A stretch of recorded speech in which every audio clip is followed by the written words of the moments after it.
Praise the Lord. Hallelujah. Vi le tua le nei tai au fo. Amene. Te fata alofa tu le swafa manumalo Yesu Keriso. Yo tama tina. O uso tuangane se ya o le fana witi o fea lava o e mai moa mai ai le nei tai au. O te fata alofa tu ya te oe le swafa pele o Yesu. Tu mai lo loto tato vivi I le tua. Amene. O le asale ne o le lau Palm Sunday. Tato te vi ia le tua le malanga fa atu po Yesu. Anga yatu I Jerusalem. Hallelujah. Mai walafo pama o ofu fa pe atu Hosanna I le tupu. I le atali I o tavita amene. Mai le ise mea o tato yai nei vai taimi o le fa mai. Taimi o le luluina. Ele se mea tatou te popole mai ele mawhaia se mea. Ona ave eseina mai tatou le alofa o le tua. Praise the Lord. Whatever you're going through, e alofa le tua ia te o le alofa le o le tua. Na wina mailo na lo pele tua tasi. Ina ia le whano se tasi e whaatua tua ia te ia. Ai e maua ia le ola e whawawau. Hallelujah. Ele mawhaia se tasi.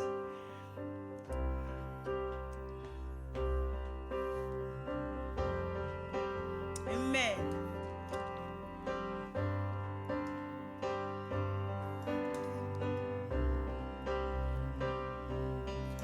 Ele mafaye se tasionava vae se ina mayau ilo ualofa. Ele mfaye leoti, ele mfaye leola. Ele mafaye angelu lisili fai pule atoa. Me maua lulunga na aveseina lo alofa.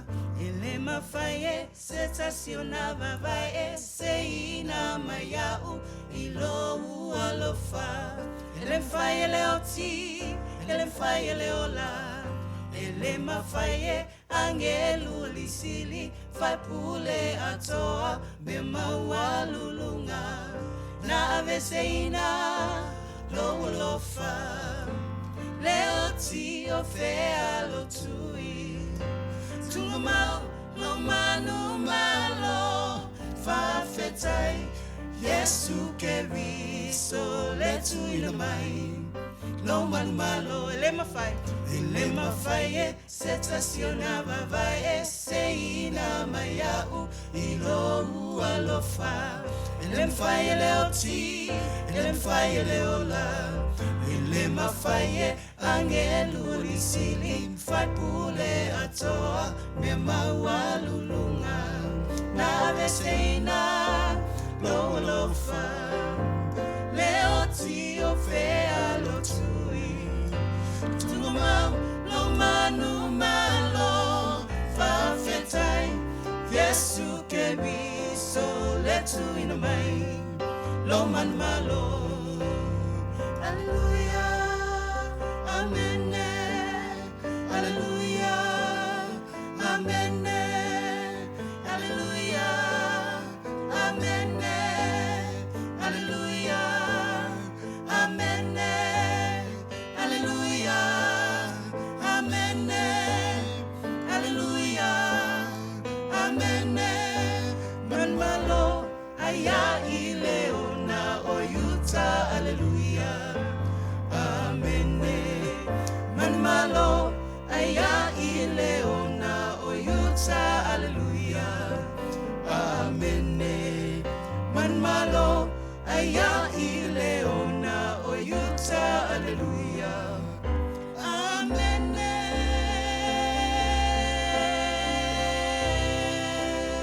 Hallelujah. Hallelujah. May manu malo ya le leono yuta. Amen. Hallelujah, Lord. Manu malo o ele tua. Amato wa nga ya tua ile fa manatuina. Yolo maliu Yesu. O mato talitonu mo mato fa tua wa uma na e manu malo. Hallelujah. Hallelujah, male salamo. Hallelujah. O maia. Ye tatou alalanga fia ya Yehova. Hallelujah. Ye tatou alalanga I le papa o lo tatou o la tanga. Ia tātou o atu i ona luma ma le vi inga. Ia tātou alalanga ia te ia I pese. Hallelujah, Lord. Hallelujah, Lord. Praise the Lord. Alalanga atu ia te ia.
Hallelujah, Lord.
Te ala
the Lamb of God, victorious, my risen Lord. He purchased our redemption, our righteousness is He. Exalt the name of Jesus, He is worthy.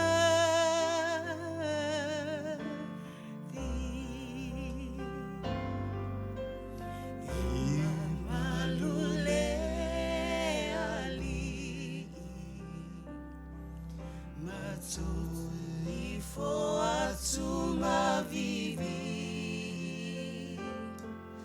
letama imamoe ole manu malo oia ole toetu aya tongi ola ina itato oia ole ami otonu siti ale suafa o Yesu awa oia e mamalu imamalule ali matoi fo atuma vivi letama imamoe ole manu malo oia ole toetu netongi ola ina itato oia ole ami otonu titi ale suafa o Yesu awa oia e mamalu He alone is worthy to worship and adore the Lamb of God, victorious, my risen Lord. He purchased our redemption, our righteousness is He. Exalt the name of Jesus, He is worthy.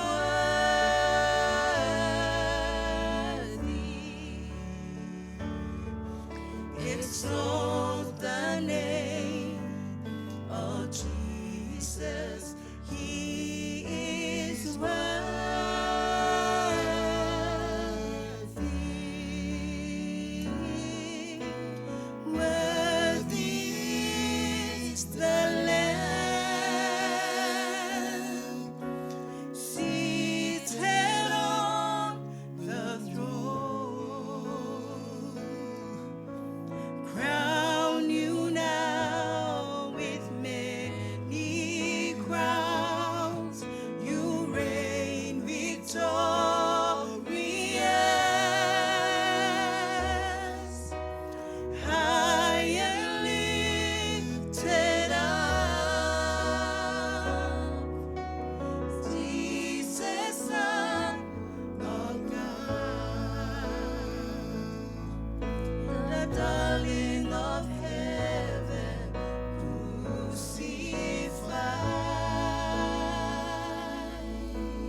mātou te sitia oi.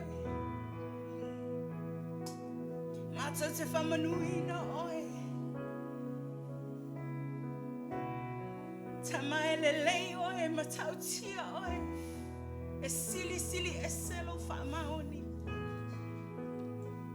Te tatalo le tua le netai au. Oi lava le tua o se mai. Le suafa o Yesu. Whamalolo. Oi se mana onga. Le suafa o Yesu e te tali whaaliha. Le lulu ina o I mātou te mā. Le nei rei e mātou te tali tonu mo mātou whaatuatua. O lo e iei pēr mai mātou. Na e wheta laita mai o mātou whawhetai atu ia te o I mea uma. A walo fina ngalo lea tama. Ta talo ia whaamanuianga. I la weka le sia. Lau nuhu. Wa o se atalia ato tama. Ia o atu le mana. Ia o atu. Le mana o lo toto Yesu. Ina ia whapena ona. Tama ona matou tepa tau lai atu ia te oe. A o mai whaingata. A o mai luta. Tama i o matou tepa e. A walo ia te oe le tali o mea uma. Father, we just want to thank you. Matou te whawhetai a oe. O no lo lele. O lo whaamaona. Whawhetai lo whaamalo longa. Whawhetai lo supernatural. Kawa ina I mātou le tua. Ona o Yesu. Amene, ma amene. Praise the Lord. Fatalo fatu, ele paia manu malu, ele tātou ka le sia, ele nei tai ao, fau, ele swafa manu malo Yesu Kariso. Fatalo fatu fo ia te lātou, wo mai masani, ele o mata mai le nei tai ao, po whea lava le mea o e mata mai le nei tai ao, le nei sauninga, mātou te whaatalo fatu, ele swafa manu malo Yesu Kariso. Ia le nei tai ao, tai tawina le fiongo pa ia le tua, mai le tusi e Ioane.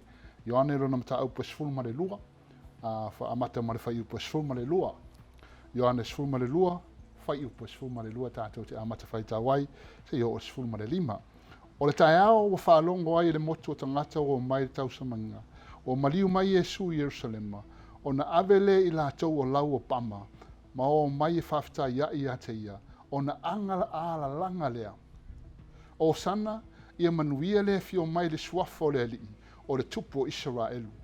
O maua Yesu ta mai asini, o na tie ai lea, wha pei o na tūsia, au e te fefe. O oe le tama whawhine siona, wha auta e fio mai lo tupu, o lo tie o ia, I le tamai asini. E hui whi tāma whainga tālo whitai ai ma le lalolangi o no le coronavirus. Wha mai le tuspa ia, wha mai aua tātou te whewhewhe. Mai aua tātou te whewhewhe, a wā o lo tie, lo tupu Yesu Kariso, I lunga o le asini. O ala whi tāma whainga tātou te whitai ai. Mana tua, o le tie Yesu, o lo e fio mai Yesu, ma le file mu, I mea o malawa le nei lalolangi. Tātou te talo. Yesu mātou whaafitai le nei tai ao, I lau alofa ma lau anga le lei, mātou to e poto le atua, mātou te whaisau ninga, whaafoi atu le vi inga I ate oe, talo ta mā linga mai lau nganga pa ia, I lunga I mea o malawa mātou te whaia, I iei lau wha unga le atua I le nei tai ao. Ono le suafa Yesu. Amen.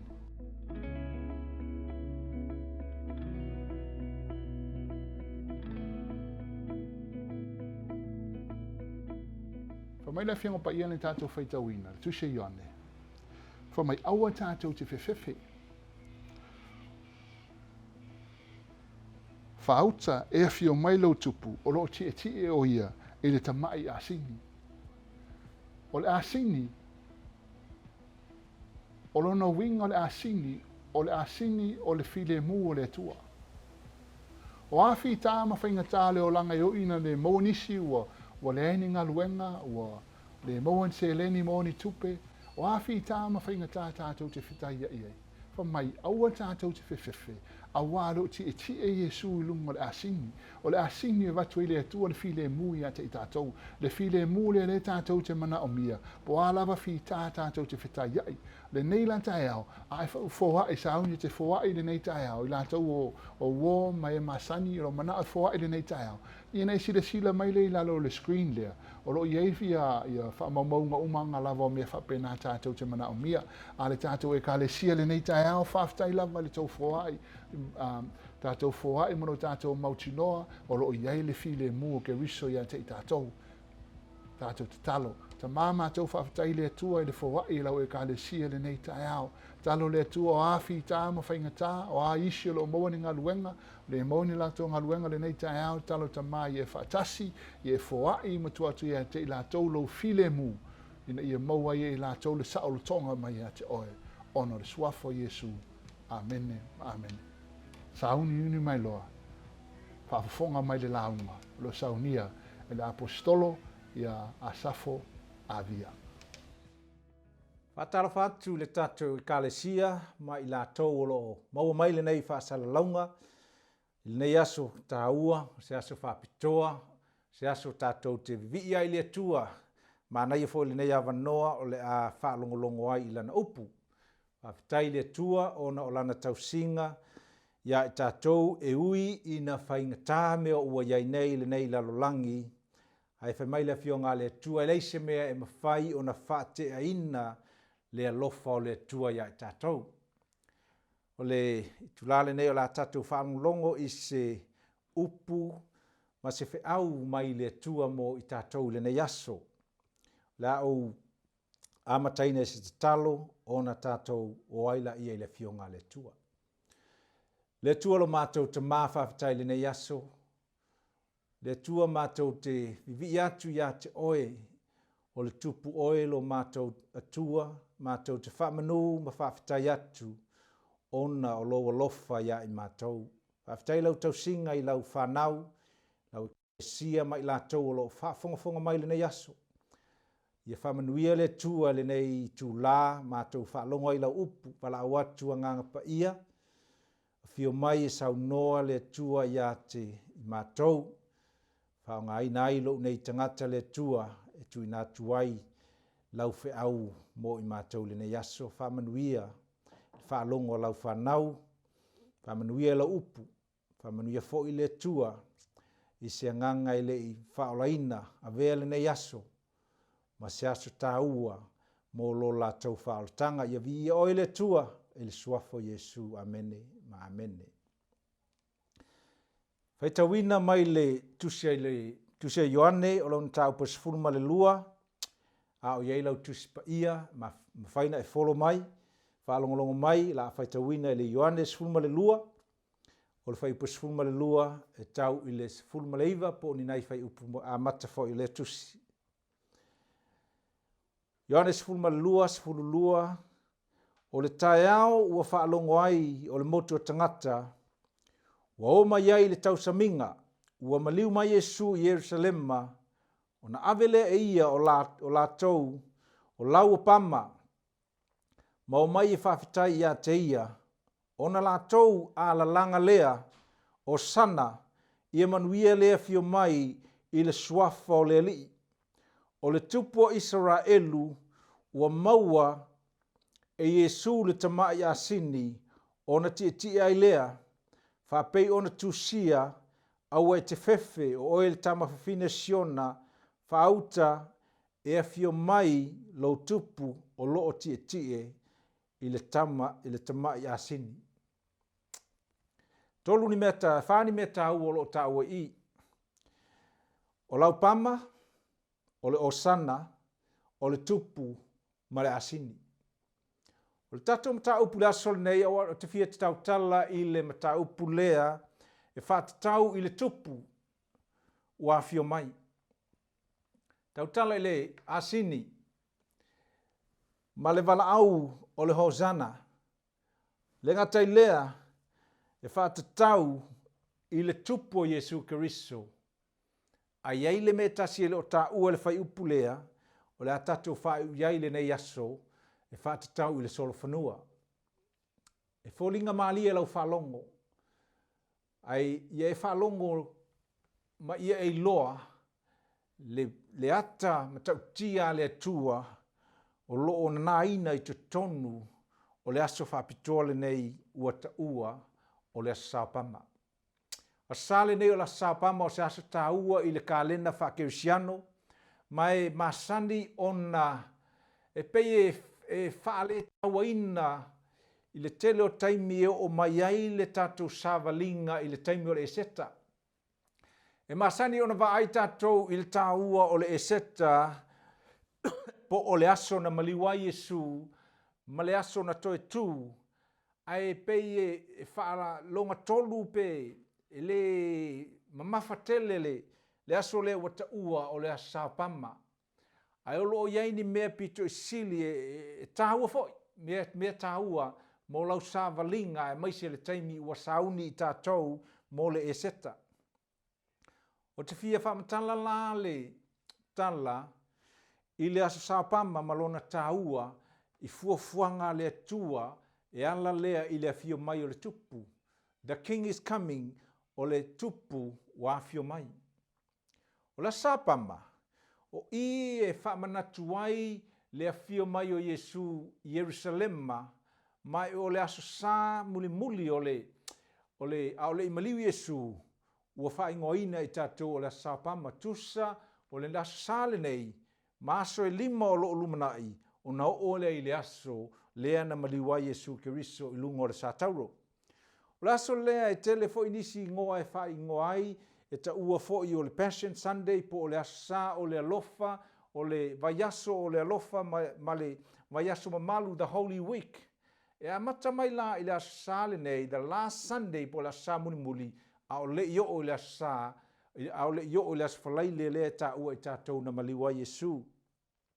E iei nisi ta ua o le pei o le whata ta inga o te manatua lava iaso o lai titi sa o i le ekalesia me tisi o matua sa whaiwhia me tisi o lo le aso salea.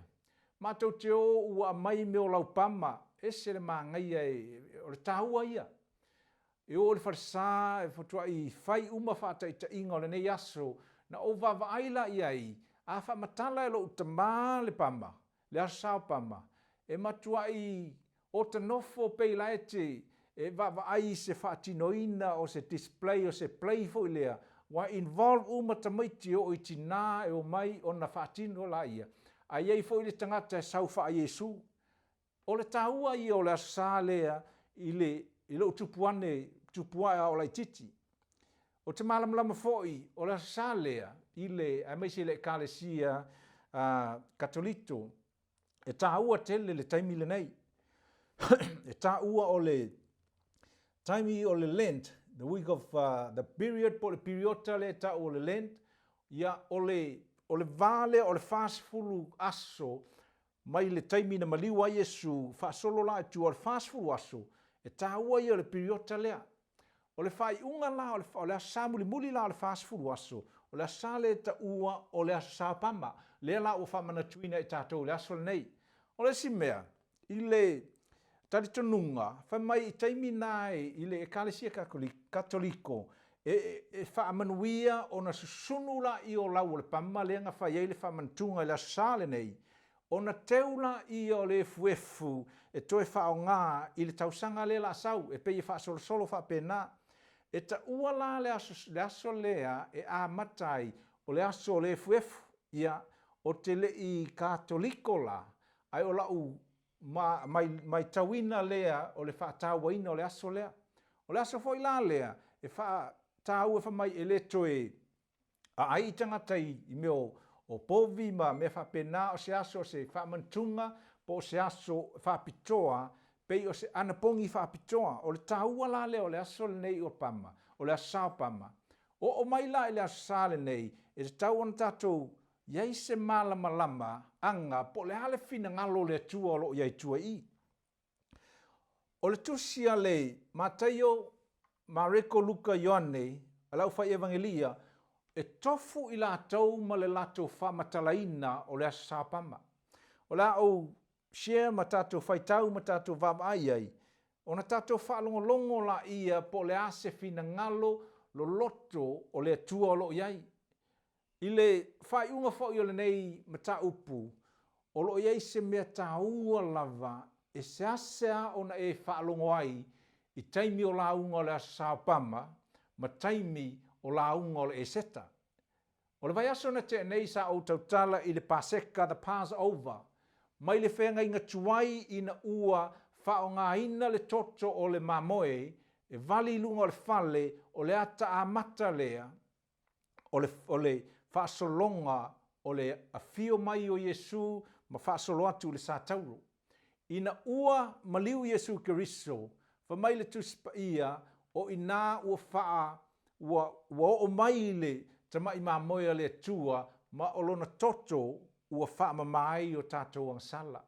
Ai le vai mea i lua, i le o ngā tonu, o lo iai ni mea le asasale nei ua tau la sāpama, o te tonu fo o i sa iai le taimi lea sa whaalata i e yuta, Yesu Keriso, o te tonu fo o le vālea, o le taimi lea sa wha iai le ainga muli po le Paseka, a Yesu Keriso mauna o so.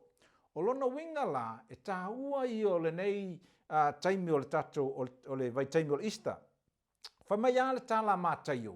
La tatou amatatu i le, i le tusia mātaio. Pēno o tā ua e whāni me tā ua te whia, whamatalaina le vaenga lea, o le asini, ma meo lau pamba, ai le ngata i lea, o le vala au fo i lea i la tau whamai o sana, ma le tupu wāwhio mai. O le tusia mātaio luas fu maltasi, whai mua i le sifulu maltasi, whai tawina o le lipoti lea mātaio e whatatau le asasao pamba.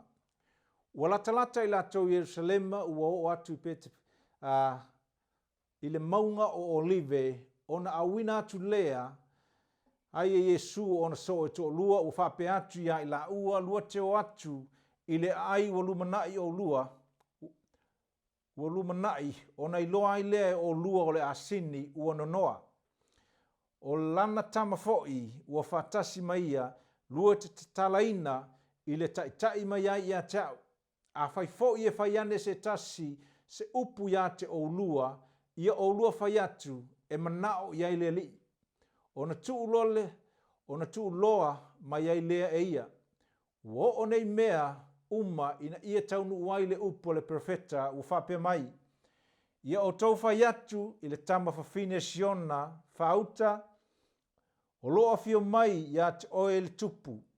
Wanga malu o ia o loo tie i le asini o le tamai asini foi. O le taimi lea ua mai Yesu mo na usoo sa mai e riko ma uanga i atu Jerusalema, fa mai ona tū leo Yesu ma wala au i ona usoo e tō lua e o e a mai le asini. E ma nei a le faisi matau tia o le mele tupu i me mumua. E le aisa sina tau ia Yesu Keriso o lo iai le asini la iai o i le lato tala noanga i le lato malanga. O le simea, fa mai Yesu atau atu, na whaila ia iai le a sause si whai iai, ua manao iai le li. O le asau i loa iai pe a whape sause si ave sau asini, ai le i vatu sau whaatanga ina, e ave ai lau asini. E iai fina ngā lololoto le tua, e whaatau i le tupu, ua fola ina a toa i lana fionga pa ia. O le memo mua, fa mai tala le tusi pa ia le tusi a kenese. O lo o iai se le taimi na o mai iai le taimi e wha mawai atu ai Iakopo i lana whanau, fa mai o na wha manuia leo o Iakopo i lana whanau. Ina ua o mai le wha manuianga ia Yuta, e le ngata i se wha manuianga a o se perfetanga sa whai e Iakopo. Fa mai la tuspa ia, ua o mai a Yuta, o na whai atu la ia o Iakopo, o loo e le tea le mamalu whaatupu ia te oe, mai o le a iai le taimi, e iai le a sini e pei o se vine e lunga o le a iai i lau savalinga i le lumanai. O le ata lea e tā ua tele, le anga o le finangalo le tua, na ia a maia mea whaatusa pei lava o le ata o le tamai mamoe le whenga inga tuai, ma le mamoe leo o Yesu Keriso. Mai la tuspa ia.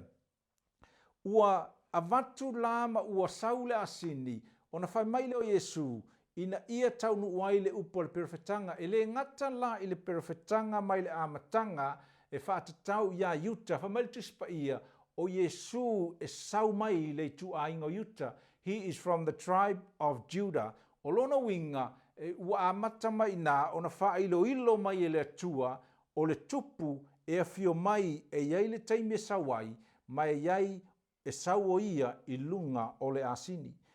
I le taimi o le I le taimi le ina ua mai le whaatanunga Yesu Keriso, la e tā uai wha mai o le perfetanga foi, o le tusia le Sakaria o le matau poiva, o le matau poiva, o le whai upoiva.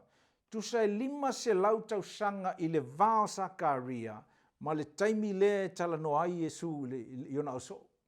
Wha mai la na tala no le tusi le na, a Sakaria o le matau poiva o le whai upoiva, ia o tau whai atu i tama whawhine a siona, whaauta o loo fio mai ia te oe le tupu, na tau tala i le lumanai, whaauta o loo fio mai le tupu, behold, a king is coming. Ai wha mai o loo, a fio mai o ia, o loo tie i le asini, o le tamai asini foi. E mea tonu a lenga tupu i, e le ngata na fola ina mai le tusi le amatanga ia kenese, i le o ngā te tonu o le tusi pa ia, fola ina e le perfeta Sakaria, a le ua fio mai Yesu, ua whataunu wina. O le hale mea ua whatatau i ele vaenga lea, e whatatau i le tupu o Keriso, o le asini la. Ina ua, se watu le stala le malamala matili ele vaenga lea, i le taimi na aveai Solomona matupu, whamai le tuspa ia, ua watu to ina o Israelu, ua amai Solomona, ua sauni lana malanga whaatupu e pei o le atau Yesu Keriso, ona tie leo Solomona, i le asini alona tamā o le tupu o tāvita. I to tonu i, ana whaapea e o mai le vala au, e o mai le taimi le ma le lipotia mātaio, ai tie mai Yesu i se solo whanua.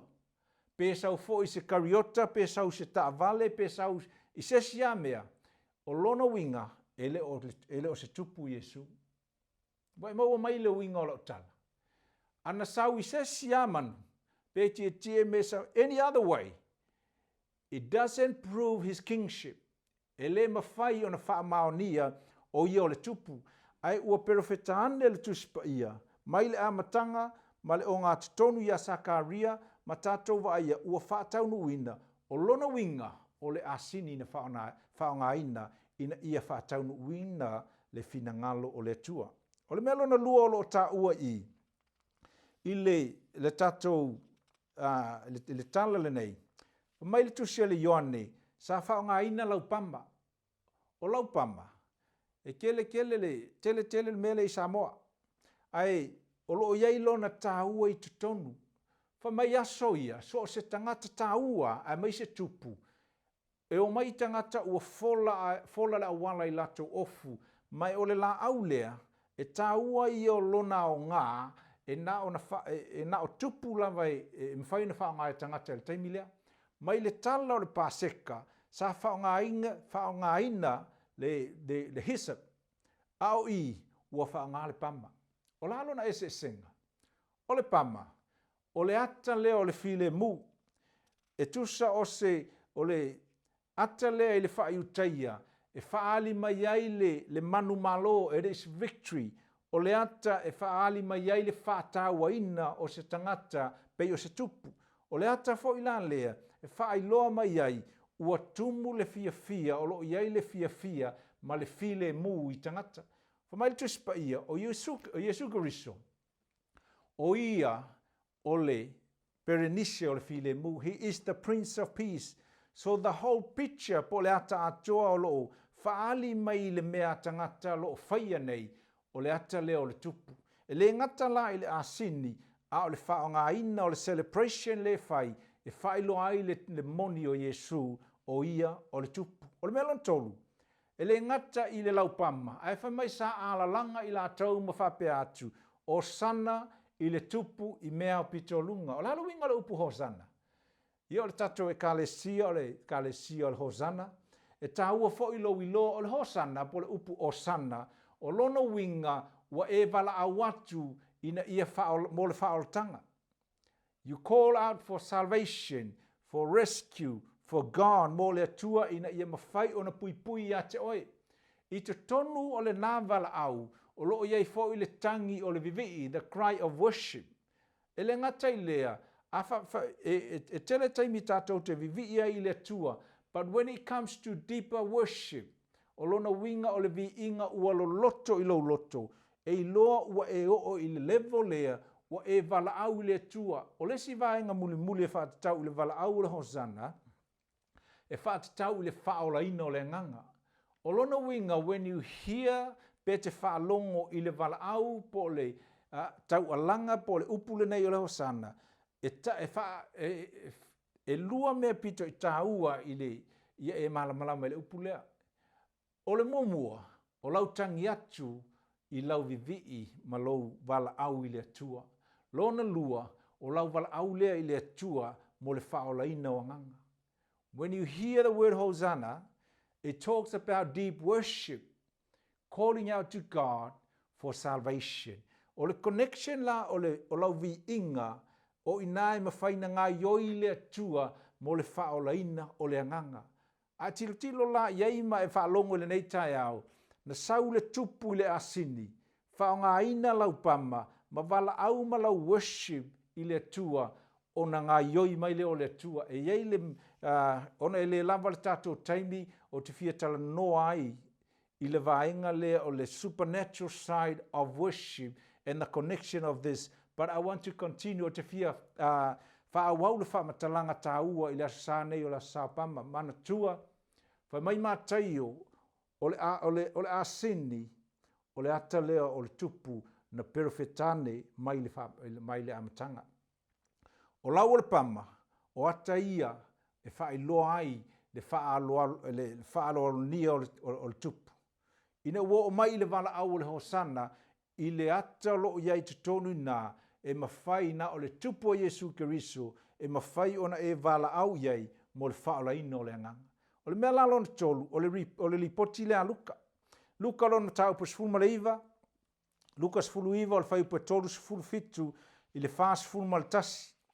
Pa mai tusia Luka, sfulu iwa tolu fitu le wha tasi, ua lata o ia, ua lata ona foa i la tau i le maunga o olive, ua la tau whaalongo atu, whai pa tolu sfulu fitu wha sfulma le tasi. O lau soo ua to tele, ua la tau vivi i atu i le atua, ma le leo tele. A wā o vāwenga uma na whaia i la tau, ua whape atu. Ia manuia le tupu, o loo maliu mai i le suafa o le ali. O le manuia i le langi, o le vi inga foi i mea o pitolunga. O le tusi lea Luka, e le lamba le taimi tātou te whaitawai, a le lau whamatalatu. Whamai ua mai tangata ua vivi i atu i le atua, whamai ia manuia le tupu ua fio mai.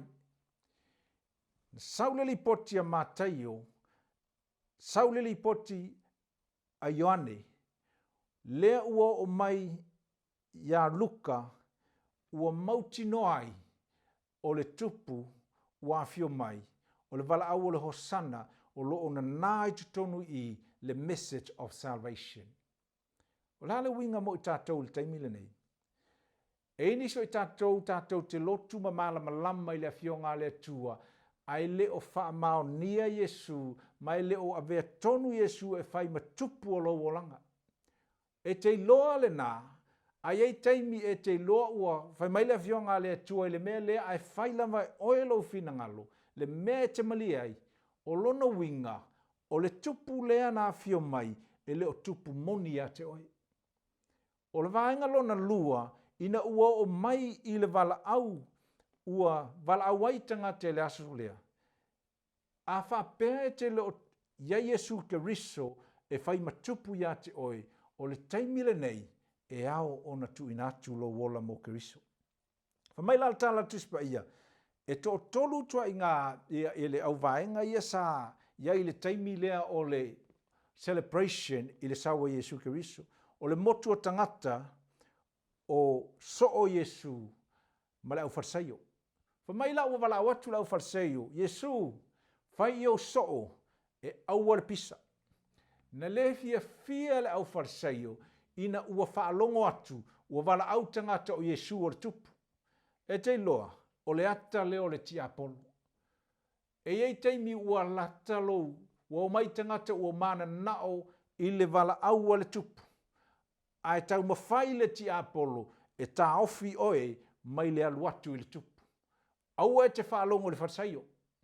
Au e te whaalongo i tangata o le moto tangata le sa muli muli mai. Fa mai tala le tuspaia na o mai le anga ua lātou whaalongo i wavenga. O lesi vaenga le asaya i le taimi le na toe tua i Iesu le ia la salo. Fa mai la sa tilo i lātou o no mai la ia ma le lātou mafaufaunga o le tupu le la sau e te tau foi o na fai e le tu a Iesu Keriso ni vavenga mo i lātou. Ai le vai aso lea i le vālea na i loa e le motu o tangata ua amata o na sawaina Iesu Keriso o na fai mai la i o i lātou. E whaafifea o ngā tātou muli muli i lea tupu. Pe mai e le tupu. Whaafifea la ngā tātou muli muli ai. Fa mai la le tuspa ia o le ngā luenga le au farisaio ma le au sātukaio ma i lātou uma na tau mawhai e tā ofi tangata e o le tupu. Na mawhai o na lātou liliwina o le aso lea. Ua lata mai le taimi ua maliwa Iesu Keriso. Fa mai la le tuspa ia. Ua uma le Hosanna. A ua wala au atu i lātou i nā whaasātau roia. E mawhai e le atua o na suwia mea umana, o te lei loa po e malamalama, o le tupu a fio mai, e mana o mia e oe le tupu i lo olanga. O le vaenga muli muli. O le vaenga tā ua la leo le tātou mata upu. Fa mai le tusia le, te maa ia te oe se i sila le tusi lea le whaalinga. Ua sau le tupu, ua fio mai, e te loe, ua kea le asingi, ua kea le laupamba, ua kea le Hosanna, ua kea fo i le vala au le tupu, ua kea uma mea ngā. Ai ei lesi mea le tā ua te mana o tu inatu ia te oe au le i whai wina le tātou la unga le asole nei. Ua fia tau sanga o whamanatu i tātou le eseta. O lona tāu o le sau le tupu, na mua o na sau, mo le file mu, ma lo whaolaina, o le whaolatanga, le ana tātou whaitawina. Ai se o whaitawina le tusi muli muli lea, e wha umai le tātou launga le asol nei. Whalinga sifuru maleiva, whai upa sumaltasi i le sifuru maleono, whalinga sifuru iwa, sultasi sifuru ono, whafonga mai, na uilo atu le langi ua wanoa o le tala lea Ioane. Ma Ioane na ou ilo atu le langi ua wanoa whauta foi o le solo whanua sina sina o le ti e ai foi ua ingoa ia o le wha maoni ma le moni o le ami o tonu foi na te wha masino ai ma tau ai le taua. E wha fonga le tala il whai upulea. Ina ua perfetane Sakaria, fa mai o le asau le tupu, o ia o le file mu, o lo iai le ami o tonu, ma le wha o le tanga. Ai sau la le tupu ilana malanga mua e ti mai le asini. Fa mai a le tala le aione, il whaalinga. E sau la le tupu lona lua, o le tupu atasi. Ai ei le taimi mua ele o toime mau. E le to e sau se asini, e sau le solo whanua. Did you hear that? E sau le tupu, e sau le solo whanua, e le to e sau le file mu, e le to e sau i se fia. Fa mai e sau ma le pelu, e sau e tau le taua, ma e sau e whamasino. E te loe, ia fai sau filifilinga, po le tupu i lunga o le asini, po le tupu i lunga o le sol whanua e te muli muli iai. It is the same king o le tupu atasi. Ai a e misia le tupu lei le asini o loo iai le avanoa le taimi nei. E feisia oe le tupu lei lunga o le solfanua. E iai le taimi e sau ai Yesu e le to e sau ile file mu ma le whaalatanga. Ai sau le taua ma le whaamasinonga. Tato whai tau pea. Ua pei o le mumu o le afi o na whafonga. Whalinga tulu iwa whai posuma lua whamai. E sau Yesu e pei o le mumu o le afi o na whafonga. Ua ilo na au fo i le pale ali e tele. Ua ia te ia le suafa. Ua tu sia e le iloa e se tasi. Ua na o ia lava whai u posfuma le tolu. Ua ofu fo i o ia i ofu. Ua fufui i le toto. Ua whaasawa ina o ia. Ua whaasuafa ina o ia. O le lo kou le tua. O au foi le langi whai posfuma le whaa. Ua muli muli atu ia te ia i lunga o solo whanua se sina. Ua ofu i la tou i ie vai se sina ma le mama. Ina ua sau Yesu momua na o ia. O lesi sau le la sau a Yesu, fa mai le tusi pa ia, e o mai ma le ami. O feo e le ami, e le o mai se ami e fai ngā fia fia. E o mai le taua, o le ami o angelu, o le fai posfuma le lima, ua alu atu fo i le pelu ma ai na ilona fofonga. A sila i le lalolangi le teimina nei. Wa vai le coronavirus le iai. Wa vai le fefefe tangata. Wa vai le kamo moe. E iai le taimi. Au o mai le toia fio mai o le tupu i lunga o le solo whanua. Ua too late. Which king o fere tupu e te fia muli e le taimi le nei. Same king. But you better do it. E te tauna e whaia manu o file mu. Manu o iai le avanoa o le whaaltanga. Le anga au o mai le tupu malona to sa. Ta tato whai tau atili ai. Ua o mai ua iai le pelu ma ai na ilona whafonga. Ina ia tai ai e ia o nu. E pule fo i o ia te i la tou i le to'o a mea. E soli fo i o ia i soli ngā vine o le to'o sama mafa o le tua e ona le malosi umalava. Ua ia te ia fo i le suafa ua tu sia i lona ofu ma lona vai o le tupu o tupu ma le ali i o li. Wa mai tātou whai winga le tātou mata upu le nei aso. O launga le sa whai mo i tātou e whātatau i le aso sa pamba. Sa au tā ua le saua Yesu o le tupu o le file mu. Ai te loe, e leo toi umi a le avanoa o le file mu, ai sau loa Yesu e sau le solo whanua. Ai tilo le lalo langi lea ua iai nei. O se ata lea o le lumanai, e leo toi mamao. Mai tispa i o le asau le tia Apollo, e sau le manu fe ai, e tā mo e tangata e fia su e le whaalatanga, ua le toi maua ua tā puni le whaititoa. Mo e ma ule nei aso. O le ai le avanoa, e tu inatu oi le tupu. The king is coming. The king is coming. There is a chance, o lo iai lava le avanoa, tu atu ai oi mo ia. O nisi o tātou, o lo oi le lotu, ke le lotu, loku Samoa, i fia ke le tātou Samoa le lotu. Ai te loa, o le makua i ko, ke le ao tātou, e le o tupu Yesu i lo lotu. E whawhenga i loa, e pule a oi lau me whai. E pule a oi, e ki fia ia Yesu le si aso, ai ke le fia ia Yesu. E te taunko e whasao le mea ngā, ia a vea ia mau tupu. He is coming in peace. Better be your king was he is in peace. O le si mea, e telefo inisio tātou, e leo iai le whaalatanga Yesu Keriso. O le aso sāla le nei. O le aso sāle nei o lo whaalatanga. O le aso sāle nei e tu inatuai o i le tupu le awhio mai.